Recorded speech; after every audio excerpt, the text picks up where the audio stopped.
You better think twice before you retire to Florida. I'm telling you, man, it's only a matter of getting out of the shade here a little bit. There. Oh, yeah, much better. But I don't have my cow behind me. All right, let me see it. There you go. Okay. All right, so I've been worried about this for a while. And we're going to read an article from the Wall Street Journal. I remember USAA did not insure properties in Florida unless you were, I can't remember what it was. And I don't know how that's changed. I just can't recall, because what happened was they had this Citizens Property Insurance Company, which was like the government-sponsored entity that provided insurance, kind of like a last resort plan for Florida. This is like many years ago. Like USA wouldn't insure in Delaware, some other places that were notorious for being historical with hurricanes and whatnot. And I tell you, Matt, I hadn't heard much about insurance in Florida. And then I said, this is a big deal. I'm surprised this isn't getting more looks on YouTube and other things about retiring to Florida, because the home insurance is tight. So I came across this article in the Wall Street Journal just yesterday, or is it today? Just yesterday, okay. Insurance costs threaten Florida real estate booms. In the most expensive state for home insurance, carriers seek to curb litigation, limit payouts on roof claims. So it's more than that. Florida's, well, let's go right here. So we got this guy, and it's nice. That's not a good look there, big guy. Yeah, we don't need to see it all tight there. The policy on Eric Firestone's home in the Miami area was not renewed last year. Probably because your pants are so tight that it's reducing the flow of what needs to flow down low, if you know what I'm saying. Florida's property insurance market is in trouble as mounting carrier losses and rising premiums threaten the state's booming real estate market. Longtime homeowners are getting socked with double-digit rate increases or notices that their policies won't be renewed. Out-of-state homebuyers who have flocked to Florida are experiencing sticker shock. Insurers that are swimming in red ink are cutting back coverage in certain geographic areas. Various factors are at play. 2 hurricanes slammed the state, Irma's 2017 and Michael in 2018, and generated claims with an estimated cost of $30 billion. The cost of reinsurance, which insurers take out to cover some of the risks of the policy they sell, is swelling. A particular concern are excessive litigation and over insurance claims and a proliferation of what insurers see as sham roof-related claims. A large group of Florida homeowners insurance tracked by Marsh McClellan business had $1.58 billion in losses in 2020 and double the amount of losses they had in 2019. So they had huge losses, insurers did. The industry is panicking because it's losing so much, says Chief Executive of Citizens Property Insurance Group, a state-backed insurer of last resort that's growing rapidly as private sector insurers retrench. Barring changes, rates will continue to skyrocket and will absolutely have an impact on the real estate market. Eric Firestone, tighty-whitey there, a 37-year-old teacher who lives with his wife in Miami, received a letter from the insurance company in February saying their policy wouldn't be renewed. When their insurance agent shopped for an alternative, the cheapest one she could find was $9,600 annual premium, an 85% increase over their most recent premium. Where am I going to get the extra $4,000? He says. Florida is the most expensive state in the U.S. for home insurance. Residents are projected to pay on average $2,380 in premiums, and this year a 21% increase over the last, according to estimates by the Insurance Information Institute. Let's see. By contrast, the average American homeowner is expected to pay about $1,300. Out of 105 rate increases for multi-peril homeowners policies approved by the Florida Office of Insurance Regulation, more than half exceeded 10%. Wow. We have an insurance. Look at this. So what's this about? So we got a guy putting roof on the house. Claims for roof repairs are a sore point for insurers. Florida lawmakers are considering bills that supporters say would help curb premium increases. Among the provisions of a Senate measure backed by the insurance industry and passed by the Republican-led chamber are limits on attorney fees and roof coverage that proponents say would reduce incentives for frivolous lawsuits and claims. A measure in the GOP House that industry representatives considered weaker is expected to come up for vote in the next few days. Lawmakers, Many Democrats and plaintiff lawyers oppose the bills. No difference between the two, the same thing. Opponents say the insurance industry is exaggerating the role of fraud in the deteriorating finances and playing down the significance of losses from natural disasters.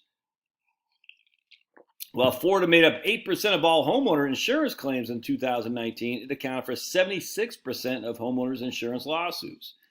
A survey by the Office of Florida Insurance representing about 60% of market showed they received 90,950 roof claims in 2020, up from 56,000 in 2019. Questionable claims often involve alleged roof damage from hail or wind that the carriers, adjusters, and engineers conclude was due to normal wear and tear, which is not insured. In Florida, as in other states, policies with disputed claims can sue their insurers. Let me help you get a new roof through insurance, read one door hanger that Mr. Somebody shared with his lawmakers. All right.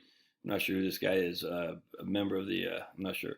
Alexander Barr outside his house in Davie, Florida. He faces a premium increase of 63%. Got to cut that hair, big guy, and get a better haircut, and the premium increases will go down. Mandy Wells, a real estate agent in Cape Coral, met with a representative of roofing company Marlin Construction in 2019. The representative guided her on filing a claim, said she get a new roof. She signed an agreement authorizing Marlin to receive payment directly from the insurer. But Ms. Wells said Marlin, which had generated numerous complaints to the Better Business Bureau, never performed any work and broke off contract when she refused to sign additional documents. A Marlin attorney said Ms. Wells cut off Marlin after receiving an insurance payment, and the parties are now locked in litigation. He said complaints against Marlin are mostly tied to that one employee. Yeah, sure. Though Florida's real estate market remains strong, spiraling insurance premiums could hobble it, real estate agents say. Ricardo Calina, a former Wisconsin resident who closed on a home in Winter Garden near Orlando, said he was upset to learn he and his wife would pay roughly 25% more in homeowners insurance, even though the 4,500 square foot property is 500 feet smaller than the Wisconsin residents. Well, I mean, dude, because Florida's more risky. It's frustrating we're paying more for less. Well, did you not know that when you went down there, big guy? You're going to pay a hell of a lot less for heating, too, by the way. And it's more risky in Florida than in Wisconsin. This isn't rocket science, my friends. Meanwhile, in Davie, Alexander Barr, we talked about him. I can only imagine what's going to happen next year, he says. Single-family homes in Florida's real estate market has drawn buyers during the pandemic. There's drawn buyers because it's the only place it could be free. Let's see what some of these people say, other than Georgia, but no one gives Georgia credit because Stacey Abrams, our governor. Remember when they say Trump can't say he won, but yet somehow the same people are saying it's okay for Stacey Abrams to say that. Commercial property insurance is going drastically in the Northeast, and homeowners insurance won't be far behind, says some guy. Right or wrong, insurance companies believe weather patterns are changing and consider lower New York State to be windstorm prone. Why is this anecdote in there? He goes from a state where a few hurricanes to one with lots, and that is his complaint. Yep, he's just whining, apparently completely out of touch with reality. I completely agree. Talk about Ricardo Calina. I've lived in Florida for 20 years and love it. I can tell you the roofing and attorney scams are real, and I have to pay for them. Yep.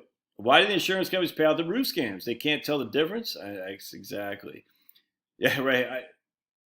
Let's see. I understand his frustration, but let's face it, hurricane season is fairly brief in Wisconsin. Exactly. He was upset to learn that he was paid more. You didn't know that when he moved down there? Okay. I cannot be certain, but it appears that the car on the right side of the photo is newish. Sell the overpriced car, buy a solid 4 to 5 year old Honda, and you could probably afford a few more years of extra insurance costs. Let's see. Oh, talk about this guy right here. Skinny jeans. Yeah, I don't know. I'm not sure about that. Yeah, they probably should have put the car in there, though. He's probably got a big fat house, though. I mean, I'm sorry. If you got a $9,600 for a home insurance, I mean, come on, man. What kind of house is this guy living in? That doesn't look like chump change there, man. Yeah. We could look him up. I don't feel like it because, actually, hold on just a second.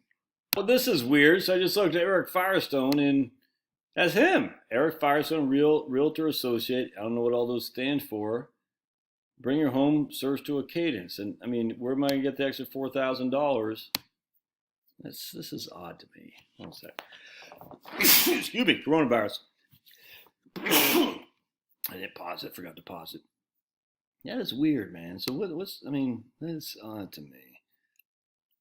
They could sell a house. He's got some listings here. Yeah, I don't know, man. Eric is wonderful.